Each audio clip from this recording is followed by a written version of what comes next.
अस्सलामु अलैकुम वरहमतुल्लाहि वबरकातुहू।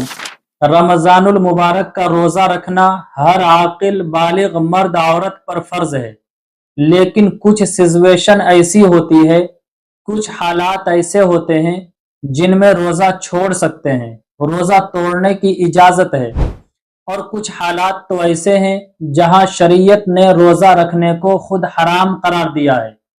अब वो प्रॉब्लम क्या क्या है, आइए एक एक करके मैं आपको बताता हूँ। नंबर एक, बीमार आदमी।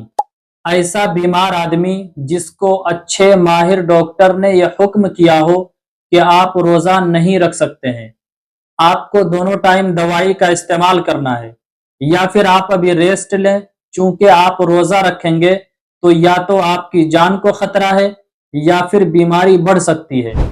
तो अगर ऐसा कोई बीमार आदमी है जो इंतहाई कमजोर हो चुका है और डॉक्टर ने उन्हें यह हिदायत की है कि आप रेस्ट लें, रोजा न रखें, तो उसके लिए इजाजत है, छूट है कि वो रोजा न रखे।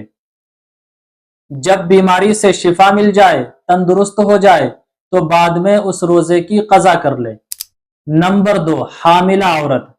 अगर कोई प्रेग्नेंट लेडीज है, अगर वो रोजा रखती है तो रोजा रखने की हालत में या तो उसे कोई परेशानी हो सकती है या फिर बच्चे को परेशानी हो सकती है, और डॉक्टर ने मना कर दिया हो कि आपको कुछ खाते पीते रहना है, भूखा प्यासा नहीं रहना है, तो शरीयत ने ऐसी हालत में इजाजत दी है कि वो रोजा छोड़ सकती है। बाद में जब बच्चे की पैदाइश हो जाए फिर उस रोजे की कजा कर ले। नंबर तीन, दूध पिलाने वाली औरत।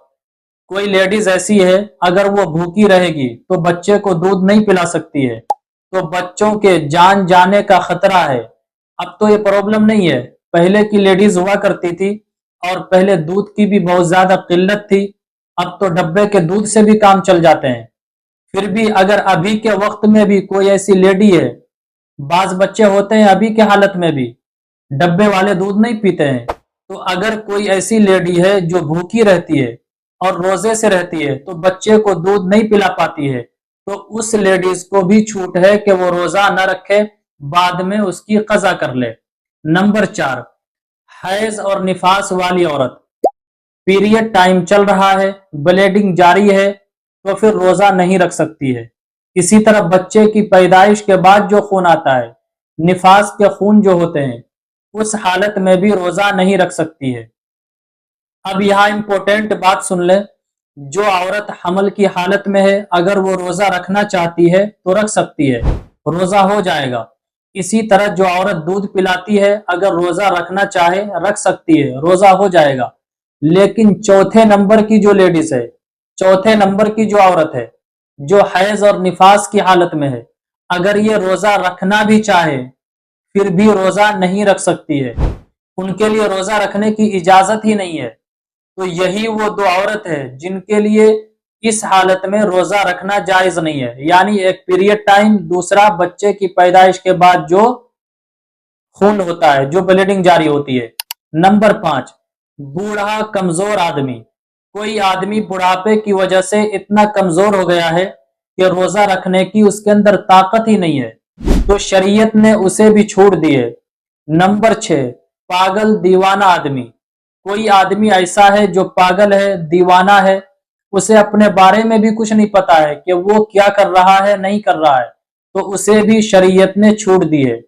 नंबर सात, कोई बंदा ऐसा है जिसे जान के जाने का खतरा हो, अपनी जान का खतरा हो, हालात आते रहते हैं, कहीं ऐसी जगह वो फंस गया है जहां अगर वो रोजा रखेगा तो ये खतरा है कि सामने वाला उसे निमटा सकता है, मतलब जान ले सकता है, जान को खतरा है, या फिर कोई दबाव बनाया हुआ है उसके ऊपर कि अगर तुम रोजा रखोगे तो मैं तुझे जान से मार दूंगा, तो यहां भी शरीयत ने इजाजत दी है कि वो रोजा न रखे।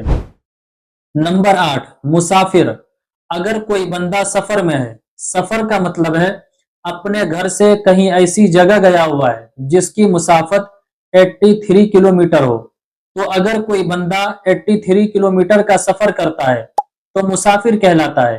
तो मुसाफिर के लिए, जो बंदा सफर की हालत में हो, उसके लिए भी छूट है, बाद में रोजे की कजा कर ले। तो मेरे अजीज भाइयों और बहनों, یہ 8 قسم کے وہ لوگ تھے جن کے لیے روزہ رکھنے کی چھوٹ تھی۔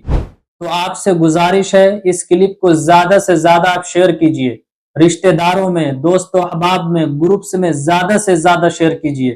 دین کی بات ہے، دین کی بات کا پھیلانا صدقہ جاریہ ہے، بہت بڑا اجر اور ثواب کا کام ہے۔ السلام علیکم ورحمۃ اللہ وبرکاتہ۔ اسلامک اسکالر مفتی خضر حیات پارس منی کے آفیشیل چینل کو سبسکرائب کیجئے، جہاں پر ملیں گے آپ کو مفتی صاحب کے بیانات، اسلامک ہسٹری، شرعی مسائل اور بھی بہت کچھ سیکھنے کو۔ جزاک اللہ۔